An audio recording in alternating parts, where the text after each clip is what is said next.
Hello and welcome to my speech on how the public money, public code law increases competition in the software market and what we have experienced in Switzerland about this. My name is Matthias Stürmer and I'm very happy to present at this conference.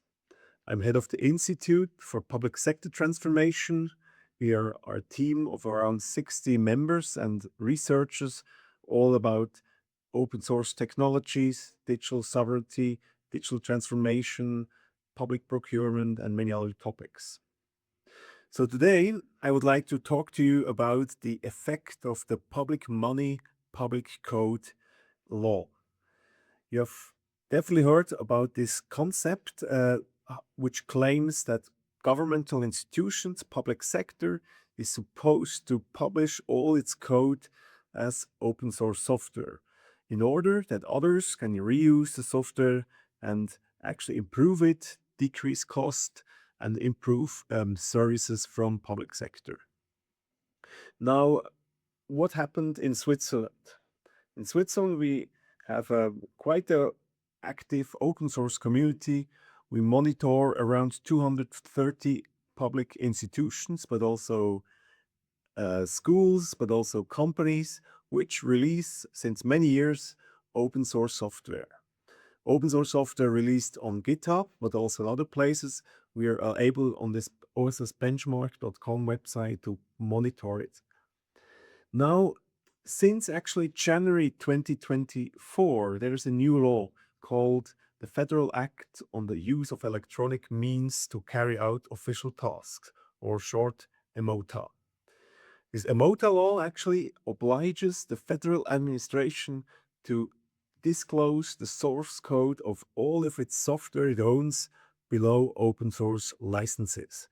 And it's not just a recommendation or some strategy, but it's really a law that forces the government to publish and to release all its software as open source software.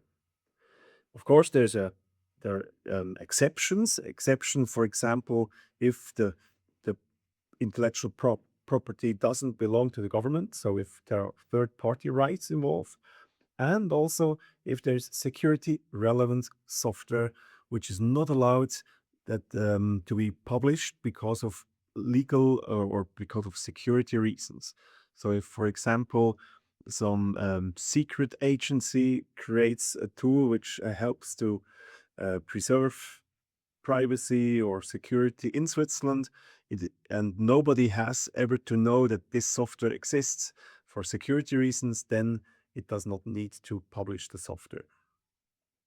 Nevertheless, most of the software nowadays is being published by the government, and so that's why also the government helps the agencies to really create these open source technologies and publish it on GitHub and other places. So, for example, the Federal Chancellery, the central administration which supports other federal agencies, they publish the list of documentations, they call it OSS tools, how to actually publish correctly open source software, what do you have to look at for security reasons, for license compliance, for organizational reasons. So please feel free, look at this software and documentation. And so this actually helps others to also benefit from this experience from the Swiss government. What are the effects of this law? So nowadays, if there are public procurement happening in Switzerland, the EMOTA, or in German called EMBAG law, is explicitly mentioned in basically all public procurement documents from the federal government, because all the vendors have to follow these rules and have to actually implement the law also when delivering services for the government. But now the question remains, what does this have to do to increase competition? What does open sourcing software from the government actually has an effect on the dynamics of the market? To understand this, it's very important to distinguish between software dependency and vendor dependency. So first of all, if we use software and we use it extensively, then we actually get used to the software. So there's a software lock-in because there's organizational acceptance, integration, habits of employees, processes which are adapted to the software, and therefore people are very efficiently using software. Second, there's also technical dependency of a software which is being integrated in databases, in interfaces with data formats and so on. So all the tools which are connected to this particular software actually make the system dependent on this piece of software. This is the software lock-in.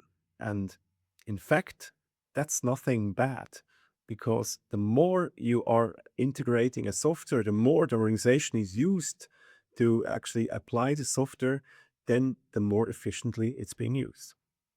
However, the problem we have is with the vendor lock-in, the dependency on certain companies. This happens when, for example, there are legal dependencies because the software belongs to the external company, the provider. It owns the copyrights, the contracts, defines the license conditions, and so on. So this kind of intellectual property owner is able to demand and change the licenses and the fees and so on. Second, there's also a knowledge dependency because the company owns the knowledge inside the heads of the developers, of the engineers. So this is called tacit knowledge of the humans inside the company, which know how to develop, how to further program the software. And third of all, very importantly, there's also psychological dependencies on one certain provider, because companies invest a lot into marketing, into branding, into sales of the products. And so therefore, there's also this saying, nobody ever got fired for buying Microsoft, because people assume, management assumes that it's safe to use Microsoft because everyone else also uses Microsoft. Now, looking at the dynamics of an institution using software, this actually leads to the conclusion that whenever you use proprietary software, then actually the organization, the governmental institution, is dependent on the software, which is natural because, as I showed, software is being integrated well, but it's directly also linked to one certain provider, one certain vendor, which owns the intellectual property.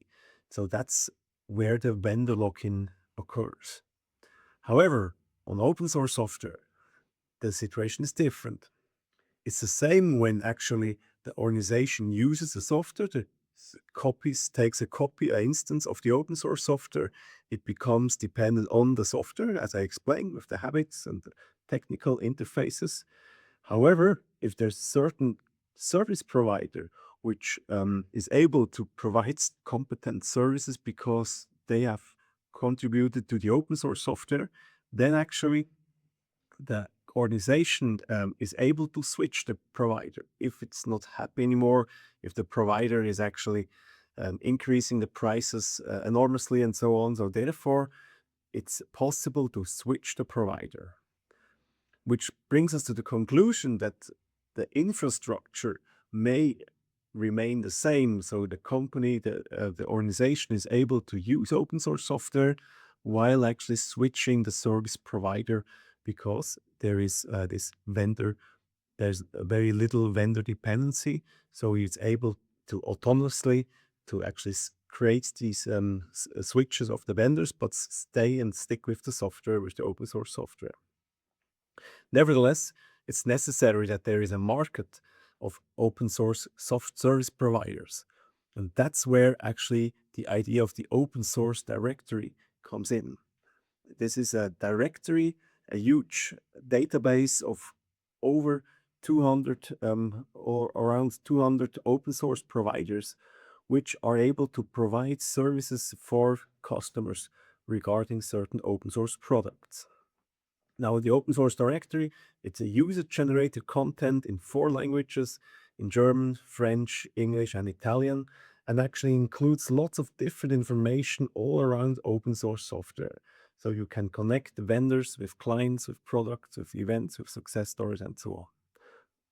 And also there is a aim to verify competent vendors and to actually show that they have really the skills and capabilities to provide certain services for certain products.